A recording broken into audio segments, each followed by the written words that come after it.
नमस्कार दोस्तों, मैं तनुज सिंघल। आज मेरे साथ मिस्टर मोहित पाल हैं, जो कि up invest ventures private limited के डायरेक्टर भी हैं। तकरीबन 14 साल का रियल एस्टेट का एक्सपीरियंस है और इन 14 सालों में बहुत सारे लोगों को इन्होंने प्रॉपर्टीज सजेस्ट की हैं। आज की तारीख में कुछ ऐसे बायर्स हैं जो कि अंडर कंस्ट्रक्शन या न्यू लॉन्च प्रॉपर्टीज में पैसा लगाने से थोड़ा सा घबराते हैं। अगर मैं इन्वेस्टर्स की बात करूं तो वो तो इंतजार करते हैं कि कब कौन सा नया लॉन्च आ रहा है सो दैट कि मैं पैसा कमा पाऊं। तो आइए मोहित जी से एक्चुअल रीजन इसका जानते हैं। तनुज भाई, मैंने अपने 14 साल के एक्सपीरियंस में कई क्लाइंट्स से मैं मिला, कई क्लाइंट्स को मैंने प्रॉपर्टीज़ बताई, सजेस्ट करी, उनको दिलवाई भी। अब मेजर फ़र्क है रेरा से पहले और रेरा के बाद में। 2016 में रेरा जब आया उससे पहले बहुत सारी चीज़ें होती थी। कस्टमर पैसे देते थे, उसके बाद में जो है पता लग रहा है बिल्डर कंस्ट्रक्शन नहीं कर रहा, या फिर पैसा आया कंस्ट्रक्शन के लिए, वो पैसा जो है उससे नई ज़मीन खरीद ली, तो उसकी वजह से जो है बहुत दिक्कतें हो रही थी। यहाँ पता लग रहा है कि कस्टमर जो है उसकी EMI भी चल रही है, नया उसको घर मिला नहीं, ठीक है, और कहीं वो रह भी रहा है रेंट पे तो वो रेंट भी जा रहा है उसका। तो ये बहुत सारी चीज़ें थी, लेकिन रेरा के आने के बाद में ये सारा मिसयूज ऑफ फंड्स जो है काफ़ी अच्छी तरह से जो है रेगुलेट हुआ है, और अब ऐसी कोई ज़्यादा दिक्कतें उस पर होती नहीं है, ठीक है। तो लोग जो हैं बड़े भी हैं कि हाँ, अंडर कंस्ट्रक्शन प्रॉपर्टी वो ले सकते हैं, कोई दिक्कत वाली बात नहीं है। अब इसको बहुत ज़्यादा डिटेल में अगर आप जानना चाहें कि किस तरह से रेरा ने इसको रेगुलेट किया है, तो आपको जो रेरा का रेगुलेशन एक्ट है उसका सेक्शन 4 जो है वो समझना इम्पॉर्टेंट है। हमने अपने लास्ट वीडियो में आपसे ये शेयर किया था कि जो रेरा का कानून है रियल एस्टेट सेक्टर में, उसमें 92 सेक्शंस हैं और 92 सेक्शंस को 10 चैप्टर्स में कवर किया गया है। अब ये सारे 92 सेक्शंस जानने हमारे लिए इतने ज़रूरी नहीं हैं जितने की सेक्शंस जो हैं, जो हमारे जानने योग्य हैं, उसके बारे में मैंने अपनी लास्ट वीडियो में कवर किया था। और ये तकरीबन 11 सेक्शंस हैं जो मैंने कवर किए थे।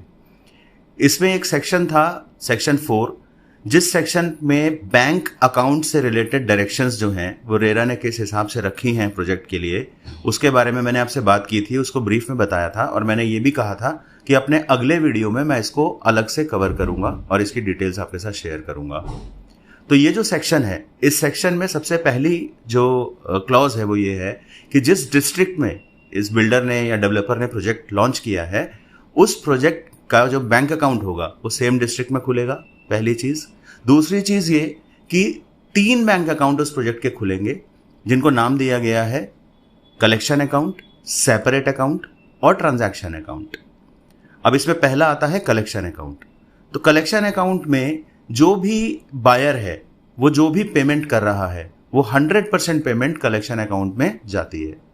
इसके अलावा अगर बायर ने कोई बैंक से लोन लिया है तो वो लोन बैंक जो पे करेगा, जो किस्तें उसकी bank as per the builder demand जो पेमेंट करेगा, वो भी सारी की सारी कलेक्शन अकाउंट में जाएगी। तो बेसिकली हम ये समझ सकते हैं कि सेल ऑफ यूनिट से जो भी पैसा आ रहा है वो बेसिकली कलेक्शन अकाउंट में जाएगा। उसके नाम से भी पता लगता है कि ये कलेक्शन अकाउंट है। कलेक्शन अकाउंट के बाद जो दूसरा अकाउंट आता है वो है सेपरेट अकाउंट।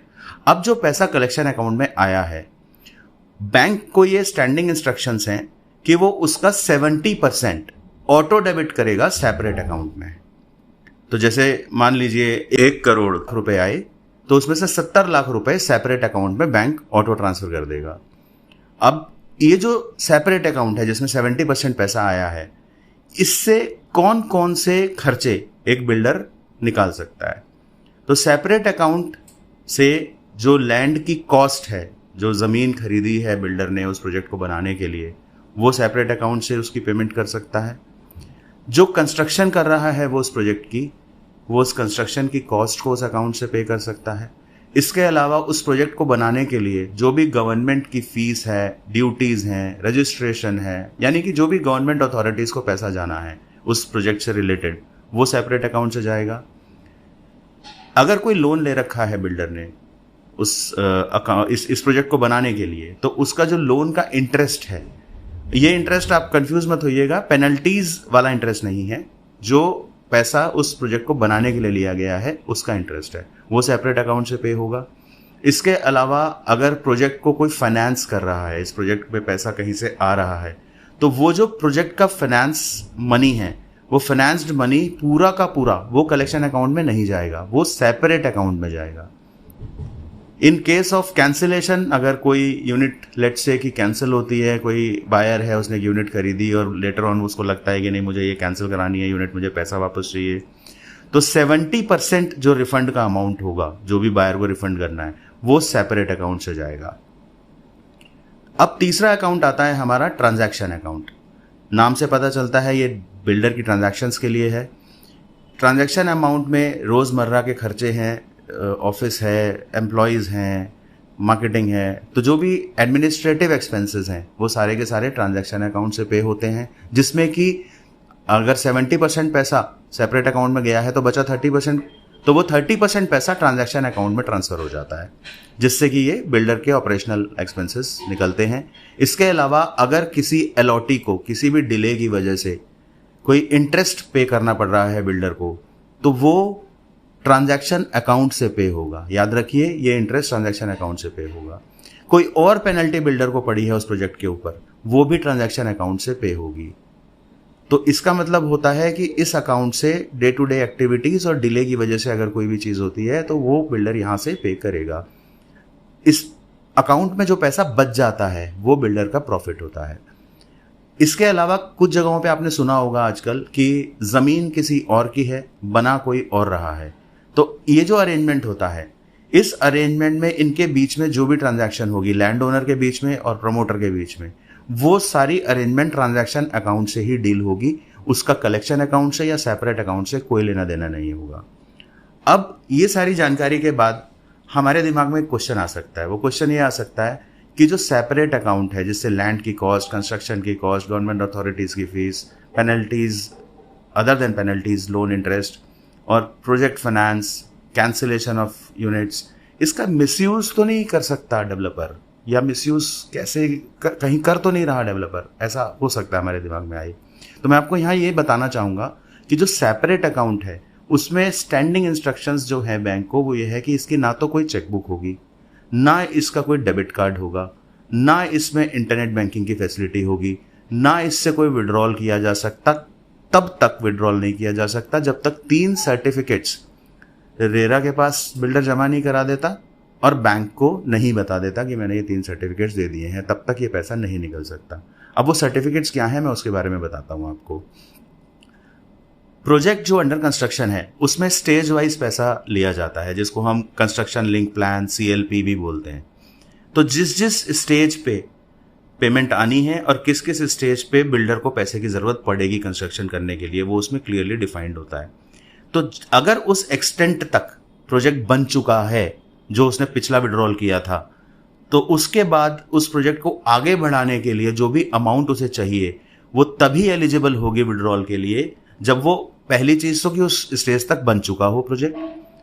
अब अगर वो उस स्टेज तक बन चुका है तो 3 सर्टिफिकेट्स लगेंगे। पहला सर्टिफिकेट प्रोजेक्ट का जो इंजीनियर है वो देगा कि जी हमने ये पैसा लिया था, इस पैसे से हमें इस स्टेज तक इसको कंप्लीट करना था, ये इस स्टेज तक कंप्लीट हो चुका है, अब हमारे को आगे जो है इस स्टेज, अब नेक्स्ट स्टेज की कंस्ट्रक्शन के लिए इतने पैसे की रिक्वायरमेंट पड़ेगी।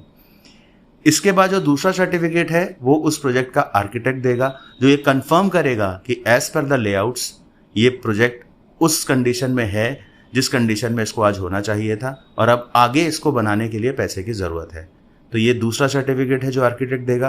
तीसरा सर्टिफिकेट जो है वो चार्टर्ड अकाउंटेंट देगा। चार्टर्ड अकाउंटेंट कंफर्म करेगा कि हाँ जी इंजीनियर साहब, आर्किटेक्ट साहब जो कह रहे हैं वो बिल्कुल ठीक है, ये पैसा बिल्कुल ठीक तरीके से यूज़ हुआ है जो पहले हमारे पास अवेलेबल था और अब आगे प्रोजेक्ट बनाने के लिए पैसे की रिक्वायरमेंट है।